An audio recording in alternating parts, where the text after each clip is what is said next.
wawancara kali ini, kami akan membahas mengenai bagaimana Badan Perencanaan Pembangunan Daerah Provinsi Kalimantan Barat atau Bapeda menerapkan sistem pemerintahan berbasis elektronik atau SPBE. Salah satu inovasi pentingnya yaitu adalah SSBLP. Nah, sebelum itu, apa sih itu SPBE?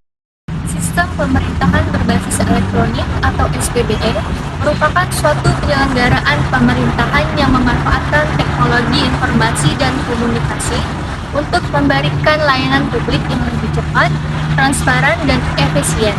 Melalui SPBE, proses administrasi yang sebelumnya dilakukan secara manual beralih menuju sistem digital yang terpadu sehingga memudahkan koordinasi antar instansi serta meningkatkan kualitas pelayanan kepada masyarakat.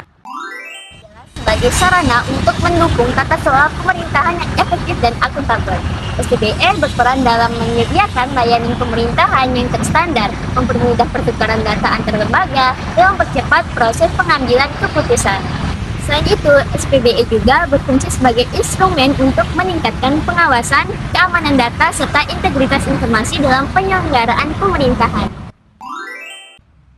Tujuan dari penerapan SPBE adalah mewujudkan birokrasi yang modern dan responsif terhadap kebutuhan masyarakat. Melalui penerapan sistem digital, pemerintahan berupaya meningkatkan kualitas layanan publik, mengurangi tumpang tindih program, dan mendorong efisiensi anggaran. SPBE juga bertujuan menciptakan pemerintahan yang transparan dan dapat dipertanggungjawabkan sehingga kepercayaan masyarakat terhadap pemerintah semakin meningkat. SPBE bukan hanya sekedar transformasi digital, tetapi merupakan langkah strategis untuk menciptakan tata kelola pemerintahan yang lebih inovatif, efektif, dan berorientasi pada pelayanan publik yang optimal. Intinya, SPBE adalah reformasi birokrasi digital, yang mana ini bukan proyek teknologi, melainkan proyek membangun pemerintahan di masa depan. Selanjutnya, kami akan melakukan wawancara ke suatu instansi yaitu Bapeda Provinsi Kalimantan Barat. Berdasarkan hasil wawancara mendalam kami dengan Bapak AM Surya Mauludinsyah dan Bapak Syarif Rahmadiana dari Bapeda Provinsi Kalimantan Barat, kami akan membedah bagaimana sistem pemerintahan berbasis elektronik atau SPBE mengubah wajah perencanaan pembangunan daerah. Poin utamanya adalah SPBE di Bapeda ini bukan sekadar tren digital, melainkan alat vital untuk memperlancar fungsi utama Bapeda sebagai otak perencanaan pembangunan provinsi. Sistem ini hadir untuk memodernisasi tata kelola yang dulunya manual menjadi terintegrasi dan transparan. Dari penjelasan Bapak Surya, kita mengetahui bahwa aplikasi di Bapeda itu sangat beragam. Ada aplikasi pusat seperti SIPD dari Kemendagri untuk penganggaran dan Spam Lapor untuk pengaduan publik. Namun, Bapeda juga memiliki aplikasi inovatif sendiri. Ada satu peta kalbar yang mengintegrasikan data spasial, lalu Sekempadi untuk survei kepuasan layanan, dan yang menjadi topik utama pembahasan kita yaitu ETSBLP. Perlu dicatat, layanan di Bapeda ini berbeda dengan di Sdukcapil yang tatap muka secara langsung. Di sini, permintaan data berbasis prosedur atau SOP yang ketat, biasanya melalui surat resmi. Namun, SPBE hadir untuk memudahkan publik memahami alur tersebut melalui panduan di situs web. Menambahkan soal data, keamanan menjadi prioritas. Data di Bapeda sudah terintegrasi dengan portal Kominfo dan memiliki sistem cadangan yang aman. Menariknya, ada klasifikasi data yang tegas, data yang terbuka untuk umum, dan data yang dikecualikan atau rahasia. Meskipun rahasia, data tersebut tetap bisa diakses jika pemohon memenuhi persyaratan khusus dan tujuan penggunaannya jelas. Ini adalah bentuk keseimbangan antara transparansi publik dan keamanan informasi negara.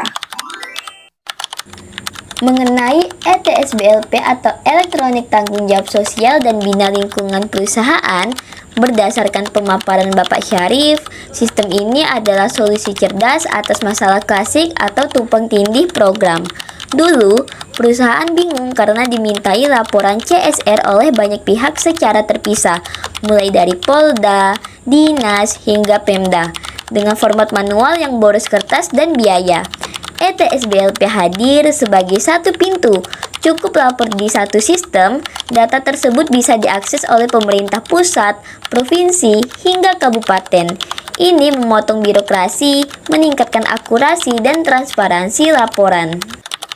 Mekanismenya pun sangat kolaboratif. Sistem ini memiliki pemegang akun khusus, yaitu pemerintah provinsi, pemerintah kabupaten atau kota, dan perusahaan.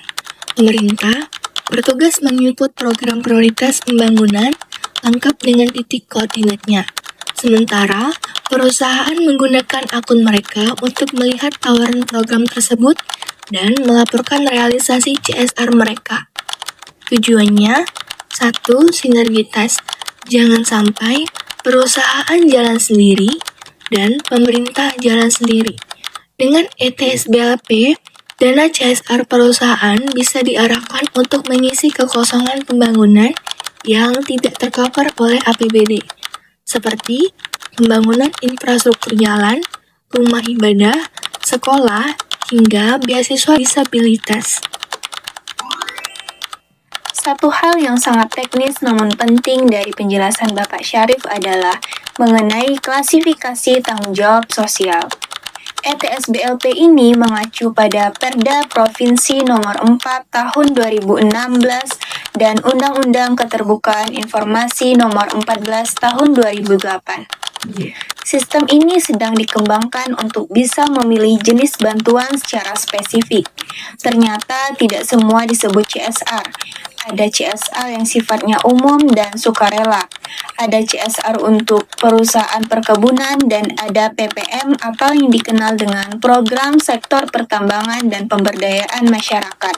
Untuk sektor pertambangan yang sifatnya wajib dan terikat aturan pasca tambang, kedepannya sistem ini akan mengintegrasikan data tersebut dengan dokumen AMDAL dan titik koordinat GPS perusahaan, sehingga pemerintah bisa memantau apakah perusahaan tambang atau sawit sudah memenuhi kewajiban lingkungan di daerah mereka. Dan ada satu prinsip yang ditegaskan Bapak Syarif. Pemerintah daerah dilarang menyentuh uang tunai atau dana. Peran pemerintah dalam ETSBLP murni sebagai fasilitator, perencana, dan pengawas kegiatan. Pemerintah menawarkan program. Misalnya, kami butuh jembatan di titik lokasi tersebut. Lalu perusahaan yang mengeksekusi pembangunannya secara langsung. Jadi, tidak ada dana masuk ke kas pemerintah daerah. Pengawasan teknis di lapangan pun diserahkan kepada OPD terkait, misalnya Dinas Pekerjaan Umum untuk infrastruktur atau Dinas Perkebunan untuk kegiatan sawit. Berbicara soal dampak, ini bagian yang paling menarik. Bapak Syarif membagikan contoh konkret mutual benefit atau saling menguntungkan di Kabupaten Sintang. Ada perusahaan yang membangun jembatan senilai 5-6 miliar rupiah. Awalnya terlihat mahal, tapi ternyata hitungan bisnisnya masuk akal. Sebelumnya, perusahaan harus sewa kapal feri 1 miliar per tahunnya. Dengan membangun jembatan, perusahaan hemat biaya operasional jangka panjang, dan masyarakat desa mendapatkan akses transportasi gratis. Inilah inti dari ETSBLP, membangun kesadaran bahwa membantu masyarakat sekitar bukanlah beban, tetapi investasi keamanan dan kelancaran bisnis. Ini adalah soal hukum sosial. Jika perusahaan tidak peduli lingkungan sekitar, masyarakat akan protes dan operasional pun terganggu. Namun, kita juga harus akui sistem ini masih berproses. Baru berjalan efektif 2 tahun, tantangan seperti kapasitas server dan belum meratanya partisipasi di seluruh 14 kabupaten kota masih ada. Bapak Surya juga menyebutkan bahwa Bapeda terus melakukan evaluasi tahunan dan bahkan memberikan reward kepada perusahaan dengan kontribusi terbaik untuk memotivasi yang lain. ETSBLP sudah terintegrasi menjadi satu portal data publik. Masyarakat umum tidak perlu akun untuk sekedar melihat hasil kerja perusahaan di daerahnya. Ini adalah wujud hak publik atas informasi pembangunan. Harapan besarnya, kedepannya seluruh perusahaan di Kalimantan Barat dapat bersinergi penuh, data semakin lengkap, dan pembangunan daerah bisa melesat dengan gotong royong antara APBD dan dana swasta.